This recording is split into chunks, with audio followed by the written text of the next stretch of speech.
del bebé. Por eso la mayoría de los estudios que vemos son a partir del año 2000. Dos estudios compararon insulina con glibenclamida, que en Estados Unidos se denomina gliburida, uno con insulina, gliburida y acarbosa, y uno metformina con insulina de los estudios. Estos son los estudios que compararon insulina con gliburide. Tenemos un estudio de Anashaki en el 2006 en la India, uno de Brasil, de Bertini, y de Langer en el año 2000, el de Estados Unidos, que es el que tiene la mayor cantidad de pacientes. Esta es la distribución de pacientes con insulina y gliburide, 203 con insulina, 201 con gliburide. Los dos estudios de la India y de Brasil fueron con criterios de la Organización Mundial de la Salud, que es una glucosa en ayuno mayor de 126 o a las 2 horas mayor de 140, un valor hace diagnóstico, y el de Estados Unidos fue con los criterios de la Asociación Americana de Diabetes, 100 gramos 3 horas. En el promedio en las semanas en las que se hizo el diagnóstico fue entre la semana 24 a 25. La edad era similar en los tres grupos. La raza era asiática, en los otros estudios no estaba determinada, era una mezcla tanto de hispanas, caucásicas, etc. El índice de masa corporal previo, muy similar en todos los grupos de cada uno de estos estudios. La paridad la vemos aquí aproximadamente. Casi el 60% en el de Langer eran nulíparas. Cuando vemos el control glucémico, los que estaban con insulina, la glucosa plasmática basal en promedio, y a las 2 horas basal era de 175 más menos 31, y después del estudio que se les administró insulina, de 93 más menos 10. Al grupo que se administró glibenclamida, la glucosa basal era de 167 a las 2 horas más menos 23, y al final del estudio 95 más menos 7. Algo muy similar en el estudio brasileño, 108 más menos 26 con insulina, basal 96 y 116, postprandial 107 más menos 23, final 97-14. Lo mismo en el estudio de Estados Unidos, la glucosa en ayuno basal era de 104 más menos 25, final 98 más menos 13, la postprandial 104 más menos 20, 95 más menos 15. Algo que quiero recalcar aquí es que a pesar del tratamiento, ya sea con insulina y gliburide, los resultados fueron muy similares, no hubo diferencias estadísticamente significativas en el control glucémico, ya sea con glibenclamida o con insulina. Pero algo muy importante, en ninguno de estos estudios se logró la meta. La meta es glucosas menos de 95 basales y en este estudio eran a 2 horas, menos de 120 a las 2 horas.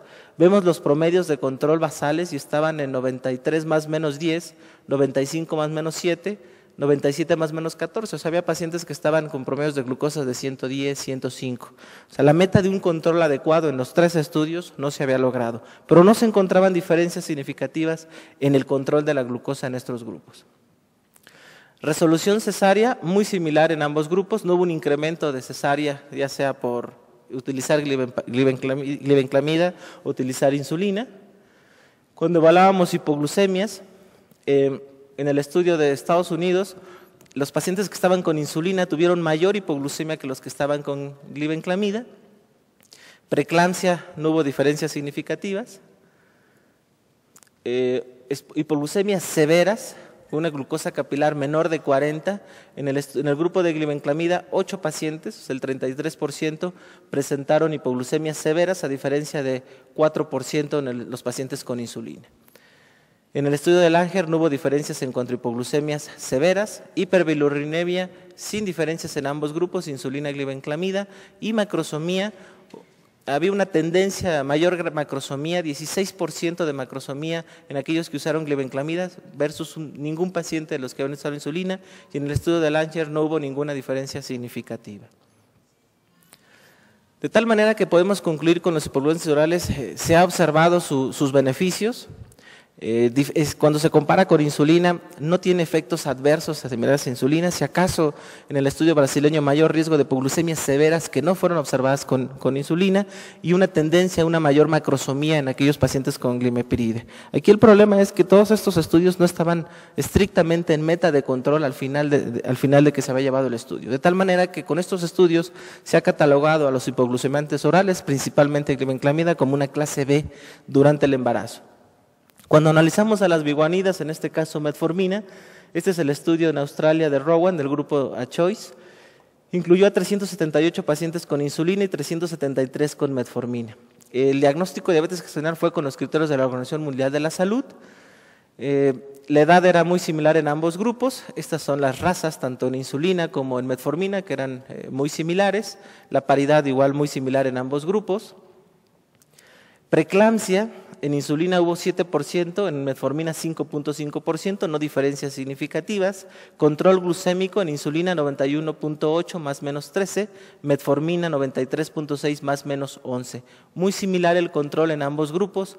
Y glucosa postprandial con insulina más menos 115 más menos 16, metformina 111 más menos 11. Hubo una tendencia significativa diferente al grupo de metformina, mejor control que con insulina.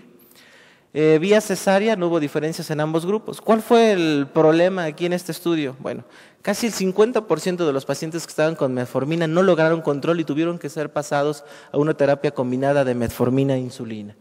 Cuando veíamos hipoglucemia, insulina ocasionaba más hipoglucemias severas, menos de 28.8 miligramos, que fueron 30 pacientes versus 12 pacientes con metformina, estadísticamente significativo.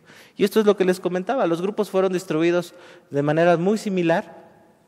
Hubo mayor pérdida de pacientes en el grupo de metformina por intolerancia a la ingesta de la metformina, pero el 46.2% del grupo de pacientes que estaba en metformina no lograron el control, casi el 50%, y tuvieron que pasar al grupo metformina-insulina. Al final, cuando se analiza el estudio, se analiza todo este grupo de insulina con solamente el grupo de metformina que tuvo un control. Por eso los resultados parecieran ser engañosos, que metformina tiene un mejor control, pero por lo menos el 50% aproximadamente no alcanzan las metas de control, y por el comité de ética en este estudio no los podían dejar en descontrol y tenían que pasar ese grupo a insulina. De tal manera que actualmente los criterios y la Federación de Drogas y Alimentos, la FDA en Estados Unidos, cataloga a la glibenclamida en una categoría B, para uso durante el embarazo. A la metformina también se cataloga como clasificación B, lo mismo que teníamos catalogadas a las insulinas, tanto NPH, regular, Lispro-Aspart. La insulina glargina, hay muy pocos estudios, está catalogada como categoría C. No se recomienda su uso durante el embarazo, al menos que los riesgos superen los beneficios superen a los riesgos por utilizar glargina, pero todavía no hay estudios para catalogarla en clasificación B. ¿Cuál sigue siendo nuestra meta de control en el embarazo? Bueno, nuestra meta la terapia ideal sigue siendo la insulina, pero ya empezamos a ver nuevas alternativas, incluso en aquellas poblaciones de bajos ingresos, que va a ser a lo mejor muy difícil obtener insulina, los cuidados que se debe llevar a cabo la insulina. ¿Cuáles son las recomendaciones? Se recomienda que las mujeres con diabetes gestacional deben de recibir tratamiento, ahora es una evidencia grado 1A, un programa de terapia nutricional médica, monitoreo de glucosa capilar y la terapia de insulina cuando sea necesaria esta, han demostrado que mejora el resultado materno, perinatal y neonatal. La terapia médica nutricional es el enfoque inicial. El autocontrol de la glucosa sanguínea se debe realizar para evaluar la eficacia de la terapia médica nutricia y para tomar una decisión en qué momento tengo que iniciar con algún tratamiento, ya sea biguanidas o incluso insulina. Se recomienda un programa de ejercicio moderado como una parte del plan del tratamiento para las mujeres sin contraindicaciones médicas o obstétricas a este nivel de actividad física, una clasificación grado 1B. Se recomienda iniciar la terapia con insulina en las mujeres que no alcanzan el control glucémico con adecuada terapia médica nutricia y ejercicio, recomendación 1A, y se recomienda la administración de insulina cuando la glucemia en ayunas es mayor de 90 o una hora postprandial mayor de 120 en 2 o más ocasiones dentro de un intervalo de 2 semanas a pesar del tratamiento dietético. Una evidencia 2C. La meta para el ayuno es las concentraciones de glucosa en sangre menores de 95 miligramos sobre decilitro y una hora postprandial, el objetivo es menor a 140. Sugerimos la insulina en lugar de agentes orales hipoglucemiantes durante el embarazo, una evidencia grado 2B. Durante el parto se sugiere mantener la concentración de glucosa en sangre materna entre 70 y 90 y realizar la reclasificación en mujeres con diabetes gestacional 6 a 8 semanas por parto. Esto es muy importante porque el 5% de las mujeres que se catalogan como diabetes gestacional quedan con diabetes en las primeras 6 a 8 semanas del parto. Y el 50-80% van a desarrollar diabetes en las siguientes 5 a 10 años posteriores. La diabetes gestacional es un foco rojo de riesgo para desarrollar diabetes en etapas posteriores. En el instituto todo esto se tiene que llevar a cabo por un grupo de estudios desde una enfermera, una enfermera con educación en diabetes, tenemos nuestra hoja de monitoreo para las pacientes, tenemos cursos para ayudarles a utilizar el glucómetro, hay una guía para la aplicación de insulina. Recuerden que el tiempo en el embarazo lo tenemos encima, como la hora de esta plática también, y tenemos que adiestrar a la paciente de una manera rápida, eficiente, para cómo va a ser el manejo, cómo va a ser la administración de insulina para que todos nuestros objetivos y nuestras metas en el embarazo se puedan cumplir. Tenemos cursos ahí en el instituto y guías para la administración de insulina, cuáles son los cuidados que deben de tener. Y algo muy importante, en la actualidad se ha catalogado que el peso bajo al nacer o peso mayor para la edad gestacional o macrosómicos es el primer factor determinante en etapas futuras para el desarrollo de trastornos metabólicos, síndrome metabólico, hipertrigliceridemia, HDL baja, diabetes, hipertensión e infarto. Y hay estudios de seguimiento en aquellos niños que tuvieron un bajo peso al nacer o macrosómicos con grupos controles de peso adecuado, y a partir de los 4 a 6 años se empieza a ver marcadores proinflamatorios y el seguimiento de estos pacientes incluso con diabetes en edades muy tempranas. Entonces, todo el problema metabólico parece que se gesta a nivel intrauterino. Todo esto que hablábamos de la fisiopatología, la hiperinsulinemia fetal, la hipoxia a nivel placentaria, son factores predisponentes en etapas futuras. Ahorita se está centrando mucho la diabetes gestacional y el auge que está teniendo es por el riesgo, por la obesidad que se ha generado en niños, en adultos, etcétera, y mucho de este problema pues se está gestando aquí. Población mexicana debe de ser clasificada, a toda la paciente se le tiene que hacer la curva de tolerancia oral a glucosa para descartar que tenga o no diabetes gestacional. No solamente la diabetes es causa de visión borrosa, espero que todos vean muy bien la diapositiva, si no ya saben cuál es el tratamiento y yo agradezco su atención.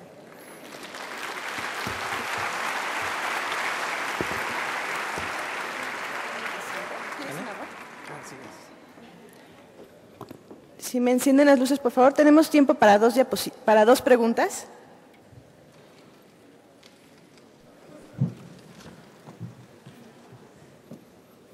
Nada más les pido si se acercan al micrófono, porque ahorita ya no tengo el apoyo para llevarlos.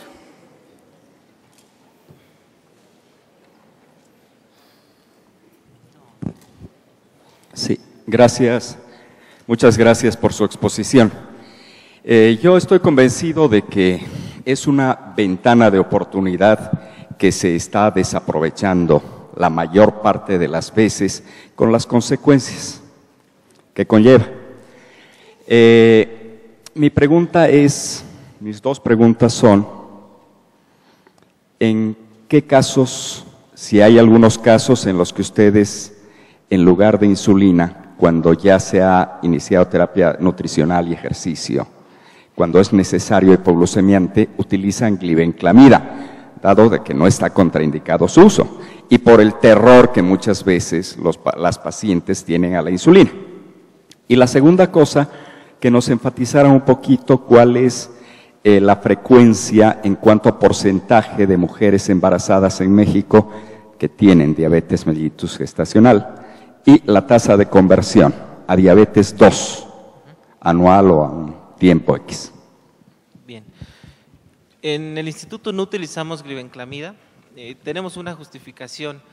Recuerden, los hipoglucemiantes solares lo que nos van a ocasionar es una hiperinsulinemia. De por sí la paciente con diabetes gestacional cursa con hiperinsulinemia, resistencia a la insulina, la célula beta trabaja 200, 300% más, y por esta disminución en la sensibilidad o incremento en la resistencia, no logra bajar las concentraciones de glucosa.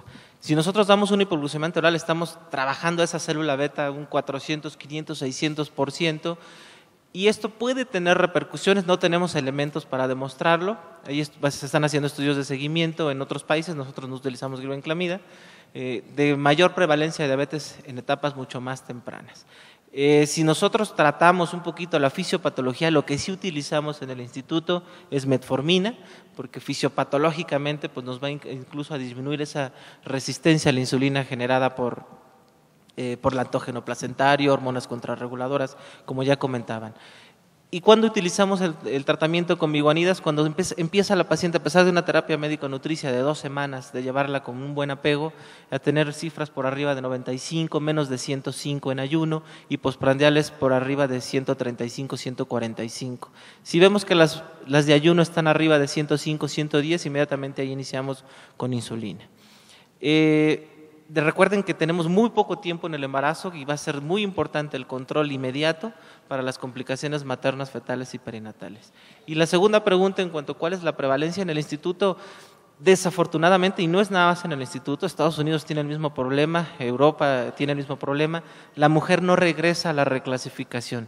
Nosotros tenemos un sistema de trabajadora social que se les habla por teléfono a su casa, muchas veces el teléfono no coincide, se les envía telegrama para que vayan a reclasificación y nuestra tasa de reclasificación es de apenas del 30% de los embarazos que cursaron con diabetes ahí, y de ese 30% tenemos aproximadamente un 5% quedan con diabetes mellitus gestacional. En poblaciones generales se estima que en los próximos 5 a 10 años el 50 a 80% respectivamente van a desarrollar diabetes mellitus tipo 2. De ahí la importancia de, después, les decía hace rato, es un foco rojo durante el embarazo el haber cursado con diabetes gestacional. Una más. Hola, buenas tardes. Está muy alto. En cuanto a las pacientes con obesidad, con síndrome de resistencia a la insulina, que se les indica metformina, con ciclos irregulares y no se saben embarazadas, el efecto secundario de la metformina durante las primeras 9 semanas, ¿qué experiencia tienen? ¿Son pacientes que ya tomaban metformina antes del embarazo? Sí, por síndrome de resistencia a la insulina. Okay. Hay evidencia de que el no suspender metformina en este grupo de pacientes disminuye la tasa de abortos. Sabemos que la resistencia a la insulina, muchos grupos con síndrome de ovario poliquístico, que es como los casos a los que se está refiriendo la doctora, pacientes que cursan con infertilidad por resistencia a la insulina, síndrome de ovario poliquístico, metformina incluso puede ayudar en un 30-40% a que ovulen y se logren embarazar. Y este grupo de pacientes lo recomendable es no suspender la insulina. Continuar con la insulina durante todo el primer trimestre. Hay estudios que recomiendan continuar durante todo el embarazo para evitar el riesgo de abortos. Y se ha visto una tendencia en la disminución de riesgo de abortos, continuando la terapia, a suspender esta terapia.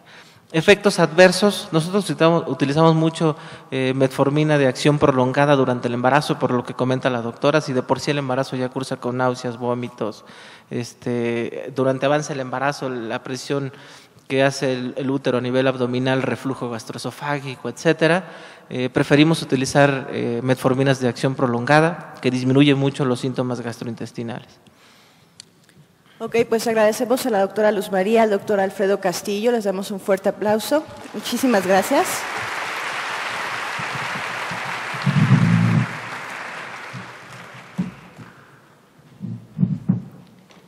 Si tienen alguna otra